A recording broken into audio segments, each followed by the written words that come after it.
जय श्री गणेश। नमस्कार, मैं आचार्य संजय द्विवेदी। मेरे समस्त प्रबुद्ध दर्शकों का मेरे चैनल पर हार्दिक स्वागत है। आज मैं कुंभ राशि का अप्रैल माह का मासिक राशिफल लेकर आपके सम्मुख उपस्थित हूँ। अप्रैल माह में जो ग्रहों की स्थितियां हैं, जो ग्रहों के परिवर्तन होंगे, वो इस माह में कुंभ राशि के जातकों को किस प्रकार का लाभ देने वाले हैं, कौन सा भाव प्रबल हो रहा है, कहाँ कितना लाभ ले पाएंगे, कहाँ पर समस्या आ सकती है, उसका क्या निराकरण, संपूर्ण विश्लेषण मैं पूर्ण तरीके के साथ करने जा रहा हूँ। प्रिय दर्शकों, ये राशिफल आपके चंद्र राशि पर आधारित है, अर्थात आपकी जन्म कुंडली में यदि 11 नंबर में चंद्रमा है तो आपकी कुंभ राशि। कुंभ राशि के लिए यदि हम स्थितियों का अवलोकन करें तो प्रारंभिक समय से ही लग्न के स्वामी स्वयं शनिदेव लग्न में ही होंगे। यहाँ पर ये अत्यंत प्रबल अवस्था में शश नामक महाराज योग में है। यहाँ पर मंगल भी होंगे। द्वितीय भाव में राहु, सूर्य तथा शुक्राचार्य का गोचर चल रहा होगा। तृतीय भाव में मेष राशि में गुरुदेव बृहस्पति के साथ बुध का गोचर चल रहा है।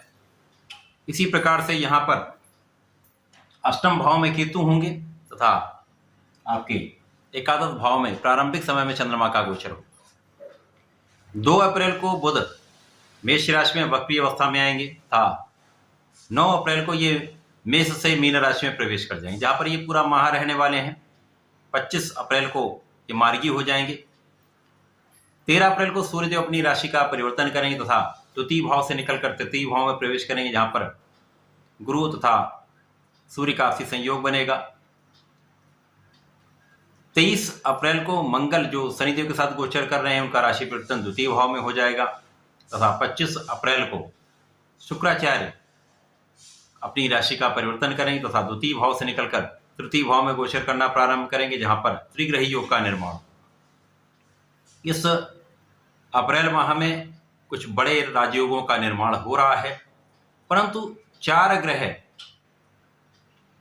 राहु से दूषित भी हो रहे हैं। जहां पर सूर्य होंगे ग्रहण दोष में होंगे, शुक्राचार्य दूषित प्रभाव में होंगे जहां पर भ्रमित योग बनेगा। इसी प्रकार से बुध जड़ दोष में जाएंगे, मंगल यहां पर अंगारक दोष में जाएंगे। इस माह में कुछ बड़े राजयोग हैं, परंतु इन राजयोगों का क्या सही आपको लाभ मिलने वाला है अथवा समस्या आ सकती है।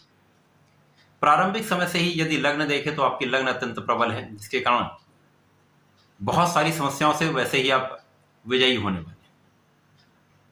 समस्याएं आएंगी और चली जाएंगी, उनका कोई विशेष नकारात्मक प्रभाव आपको प्राप्त नहीं, क्योंकि यहाँ पर शश नामक राजयोग में शनिदेव महाराजयोग है, महालाभ का योग है। लग्न भी प्रबल होगी, आप भी प्रभावी होंगे तथा यहाँ पर मंगल के साथ शनिदेव का गोचर का प्रभाव निश्चित रूप से एक अच्छी स्थिति दर्शा रहा है, क्योंकि यहाँ पर मंगल आपके कर्म के स्वामी तथा आपके पराक्रम के स्वामी। कर्मेश पराक्रमेश के साथ लग्नेश का गोचर निश्चित रूप से लग्न को प्रबलता भी देगा। आपके अंदर ऊर्जा का प्रवाह भी बहुत अच्छा रहेगा। आपकी क्षमता का सही उपयोग आप कर पाएंगे, ऊर्जा का सही प्रयोग कर पाएंगे। आपका जो भी कार्य है उसमें आप फोकस्ड रहेंगे, भटकने की संभावना यहां पर नहीं, जिसके कारण क्या होगा कि आपका परिश्रम भी श्रेष्ठ रहेगा। लग्न भी प्रबल है, आपका परिश्रम भी श्रेष्ठ है, साथ ही साथ आपका कार्यक्षेत्र विस्तृत होने लगेगा। कार्यक्षेत्र में बड़ी सफलता का योग बन रहा है। अब यहां पर गुरुदेव बृहस्पति का बुध के साथ संयुक्त रूप से आपके भाग्य को प्रबलता देने का जो योग बन रहा है, वो निश्चित रूप से महाभाग्य का योग बना रहा है। तो यहां पर परिश्रम भी श्रेष्ठ है, भाग्य भी श्रेष्ठ है, आपकी लग्न भी श्रेष्ठ है। तो इस पूरे समय में महालाभ का योग बन रहा है, महाधन का योग बन रहा है। परंतु यहां पर राहु है, तृतीय भाव राहु सूर्य के साथ। सूर्य जो यहां पर सप्तम के स्वामी, लग्न प्रबल है, परंतु शनिदेव का सीधा प्रभाव सप्तम भाव पर कहीं ना कहीं एक अलगाववादी योग बनता है। सूर्य के साथ इनका सामंजस्य भी बहुत अच्छा नहीं है। सूर्य राहु के प्रभाव में, तो यहाँ पर जो सबसे बड़ी समस्या आ रही है वो आपके जीवन साथी के भाव पर है तथा आपके पार्टनरशिप के भाव पर है। यहाँ पर जीवन साथी के साथ सामंजस्य में समस्या, किसी अन्य के कारण समस्या, जो घर का बाहरी है उसके कारण आपके पारिवारिक जीवन में कहीं ना कहीं एक कष्ट का योग बन रहा है। जब तक सूर्यदेव द्वितीय भाव में रहेंगे तो यहाँ पर आपकी वाणी भी कठोर हो जाएगी। वाणी की कठोरता से कहीं ना कहीं आप समस्या से आपका सामना हो सकता है। यहाँ पर 2 ही भाव आपके पीड़ित मुख्य रूप से होंगे, जहां पर आपका अष्टम भाव है और आपका सप्तम भाव। अष्टम भाव के स्वामी बुध हैं, जहां पर केतु का गोचर चल रहा है। तो यदा कदा इस पूरे माह में कोई ना कोई समस्याएं शारीरिक रूप से आपको समस्याग्रस्त कर सकती हैं।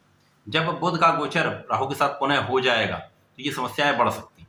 एलर्जी की संभावना बढ़ सकती है, बिना कारण से एक तनाव का योग बन सकता है, व्यापारिक क्षेत्र में धन फंस सकता है, आकस्मिक धन का क्षय हो सकता है, बिना कारण धन का व्यय हो सकता है। शारीरिक समस्याओं में व्यय होना तथा भोग विलास में व्यय होना दोनों अलग अलग क्षेत्र हैं। यहां पर धन का व्यय कहीं ना कहीं आपके लिए कष्टकारी हो रहा है।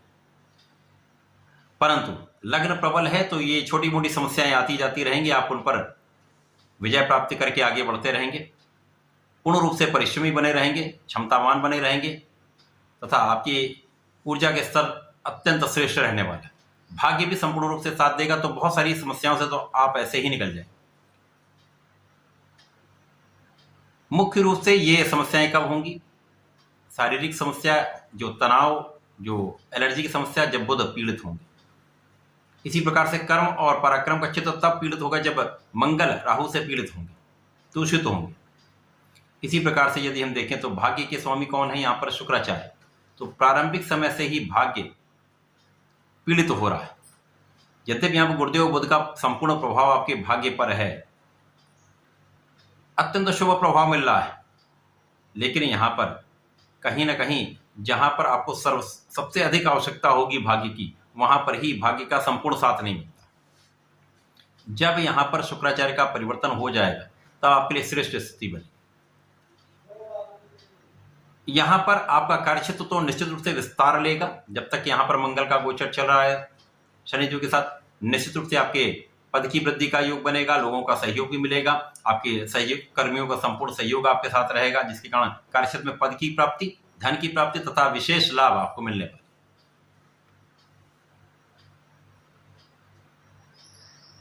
जो राहु का प्रभाव है वो आपके लिए कहीं ना कहीं विवाद की स्थिति बना रहा, क्योंकि आपके अंदर ऊर्जा श्रेष्ठ है तो कहीं ना कहीं एक अहंकार भी आता है, कहीं ना कहीं एक क्रोध भी आता है। क्रोध और अहंकार से बचना हो। पीठ पीछे शत्रु बनेंगे, परंतु कोई शत्रु कुछ समस्या बड़ी यहां पर क्रिएट नहीं कर पाएगा। उन समस्याओं से आप निकल जाएंगे। ऋण बढ़ने की आशंका है, यहां पर ऋण लेने से बचना चाहिए।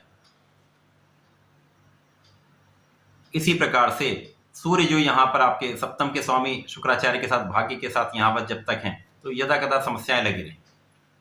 उसके पश्चात गुरु का प्रभाव आपके सप्तम भाव पर भी है, तो गुरु कहीं ना कहीं एक आपके जीवन साथी के भाव को संयमित यहां पर संतुलित कर रहे हैं। पार्टनरशिप में कुछ आपको लाभ मिलता रहेगा, परंतु यहां पर पार्टनर से धोखे की संभावना भी रहती है, तो यहां पर बहुत सचेत आपको रहना चाहिए। ध्यान देंगे तो कहीं कोई बड़ी समस्या नहीं हो पाएगी। अपने कार्यक्षेत्र में आपको बिल्कुल यहां पर आंखें खोलकर चलना हो, ध्यान देना हो, अवेयर रहना हो। इसी प्रकार से गुरु का प्रभाव आपके लाभ को बढ़ाने पर, लाभ में प्रारंभिक समय से ही चंद्रमा होंगे, जिसके कारण लाभ के क्षेत्र में तो विस्तार हो रहा है। आपका ज्ञान भी बढ़ रहा है, आपकी शिक्षा के क्षेत्र में आपकी उन्नति होगी, संतान भी बहुत अच्छी रहने वाली, संतान से आपको लाभ मिलेगा, ज्ञान से आपको विशेष लाभ मिल रहा है, क्योंकि यहां पर आप कुशाग्र भी हैं, बुद्धि का बल श्रेष्ठ है। जब बुध वक्री होंगे, वक्री होकर 9 अप्रैल को जब ये द्वितीय भाव में प्रवेश करेंगे तो यहां पर अष्टम के स्वामी होकर तथा यहां पर आपके पंचम के स्वामी होकर जब ये द्वितीय भाव में जाएंगे तो राहु से दूषित भी होंगे। प्रारंभिक समय कोई ऐसी स्थिति नहीं बनेगी, परंतु जब अंशों का अंतर कम होगा तो यहां पर समस्या है। सूर्य बुध का बुधादित्य योग भी बनेगा, शुक्र और बुध का महालाभ का योग भी बनेगा। ये महालाभ का योग आपको निश्चित रूप से विशेष लाभ देने वाला, आपकी पारिवारिक संपत्ति से आपको लाभ देने वाला है, धन लाभ कराने वाला, अचानक धन की प्राप्ति का योग बन जाता है। कहीं ना कहीं से आपके लिए धन का पूर्ण योग बन जाता है। वाणी यहां पर बहुत आपको संयमित रखनी होगी, क्योंकि वाणी के कारण विवाद की संभावना बढ़ती है, परिवार के बीच में भी असहयोग हो सकता है। सूर्यदेव जब राशि परिवर्तन करके तृतीय भाव में आएंगे, जहां पर गुरु और सूर्य का आपसी सहयोग बनेगा। ये संयोग बहुत अच्छा है क्योंकि सूर्य यहाँ पर सप्तम के स्वामी है और गुरुदेव जो धन के स्वामी होकर तथा आपके लाभ के स्वामी होकर पराक्रम के भाव में विशेष योग है, क्योंकि यहाँ पर सूर्य के साथ शनि का तात्कालिक मैत्री भाव है, गुरु के साथ भी तात्कालिक मैत्री भाव है, जिसके कारण एक अच्छा संयोग बन रहा है। गुरु सूर्य का जो योग है महालाभ का योग बना रहा है, आपके भाग्य को प्रबलता देने वाला है, जीवन साथी के साथ सामंजस्य में वृद्धि करने वाला है, जो क्लेश चल रहे थे उनको दूर करने वाला है। पार्टनरशिप में यदि कोई कानूनी समस्याएं आ रही हैं, उन कानूनी समस्याओं में आपकी विजय तय हो जाएगी। बहुत सारे आप अवरोधों से बच जाएंगे। कानूनी रूप से आपको समस्त लाभ यहाँ पर मिलने वाला है। शासन प्रशासन का संपूर्ण सहयोग प्राप्त होने वाला है। यहाँ पर जो विद्यार्थी गण हैं उनको बहुत धैर्य के साथ अपने पढ़ाई पे ध्यान लगाना होगा, अपने कॉन्फिडेंस को अच्छा रखना होगा, नित्य सूर्यदेव को जल देना चाहिए, माता सरस्वती के मंत्र का जप करना चाहिए, जिससे आपका कंसंट्रेशन भी बना रहे और ज्ञान का भाव आपका प्रबल रहे, क्योंकि यहाँ पर राहु के साथ आपका पंचम भाव दूषित हो रहा है। इसके साथ ही साथ जब मंगल का परिवर्तन आपके द्वितीय भाव में होगा तो यहाँ पर चतुर्ग्रही योग बनेगा। यद्यपि ये 2 दिन के लिए ही होगा, परंतु यहाँ पर मंगल, शुक्र, बुध और राहु होंगे। अब मंगल चूंकि यहाँ पर पराक्रम और कर्म के स्वामी होकर जाएंगे, तो यहाँ पर इस भाव के प्रभाव जहां जहां जो कारक भाव है उनमें निर्बलता अवश्य है, क्योंकि मंगल के साथ परम शत्रु भाव है। तो राहु मंगल का अंगारक दोष कार्यक्षेत्र में विवाद की स्थिति बनाता है। लाभ अचानक कराएगा, परंतु यहां पर विवाद भी कराएगा, लड़ाई झगड़े का योग बन जाता है। इसके साथ ही साथ यहां पर आपके परिश्रम में मित्रों के साथ असहयोग मिल सकता है, जिसके कारण विवाद हो सकता है। जो स्वार्थी मित्र हैं उनसे विवाद तो तय है। ये एक अच्छा भी है कि आप यहाँ पर स्वार्थी मित्रों से दूर भी हो जाए, परंतु आपको विवाद से बचना चाहिए, क्योंकि विवाद के कारण समस्याएं बढ़ सकती हैं। क्रोध पर नियंत्रण निश्चित आपको रखना ही चाहिए, क्योंकि शनिदेव भी लग्न में है, अत्यंत प्रभावी हैं। मंगल भी यहाँ पर अंगारक दोष में, तो वाणी और क्रोध बहुत ही आपका अच्छा यहाँ पर होना चाहिए, नियंत्रण पूर्ण रूप से होना चाहिए।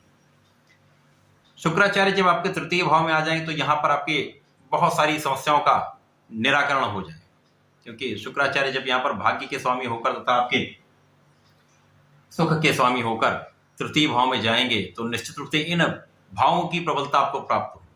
अब यहाँ पर महाभाग्य का लाभ आपको मिलेगा, भाग्य अत्यंत प्रबल हो जाएगा, क्योंकि स्वयं की राशि पर दृष्टि का प्रभाव कई सौ गुना इसकी प्रभाव को बढ़ाने वाला है। अब साथ में गुरुदेव भी होंगे जो लाभ के स्वामी हैं, तो आपके धन के स्वामी, तो यहाँ पर महाभाग्य भी होगा, महाधन भी होगा। धन विशेष रूप से आपके पास आने वाला है। केवल यहाँ पर धन को बचाने की व्यवस्था आपको करनी चाहिए। अपने पास धन कम से कम रखें, धन को कहीं ना कहीं इन्वेस्ट करें, या किसी अन्य अपने पारिवारिक सदस्यों के नाम पर यदि आप इन्वेस्ट करते हैं तो लाभ मिले। अब यहाँ पर सुखों की वृद्धि भी तय है। जब धन आपके पास आएगा तो कुछ ना कुछ आप साधन बढ़ाते हैं, सुखों के उपयोग करते हैं, भूमि भवन वाहन का योग बनता है, तो ये समय आपके लिए बहुत अच्छा रहने वाला है। तो ये पूरा माह प्रारंभिक समय में कुछ उतार चढ़ाव के साथ स्टार्ट होगा, बीच में कुछ समस्याएं भी आएंगी जहां आपको पूर्ण रूप से नियंत्रण पे रखना होगा, परंतु ये माह जाते जाते आपको विशेष रूप से बड़ा लाभ देने वाला है। महाधन महाभाग्य का लाभ देने वाला, जिससे कार्य क्षेत्र में भी आप आगे बढ़ेंगे, समस्याओं के बाद भी आप आगे बढ़ेंगे तथा बड़ा लाभ लेने वाले हैं। इस माह में आपको नियमित रूप से भगवान सूर्यदेव को जल देना चाहिए। संकट नाशन श्री गणेश स्तोत्रम का नित्य कम से कम एक बार पाठ अवश्य करना चाहिए। शनिवार को भगवान भोलेनाथ पर जलार्चन करने के पश्चात एक मीठा पान अर्पित करेंगे तो ये समस्याएं आपकी दूर होंगी, विघ्न दूर होंगे, आपका स्वास्थ्य भी अच्छा रहेगा, आप आगे लाभ ले पाएंगे। तो ऐसा करके समय का लाभ लें। धन्यवाद।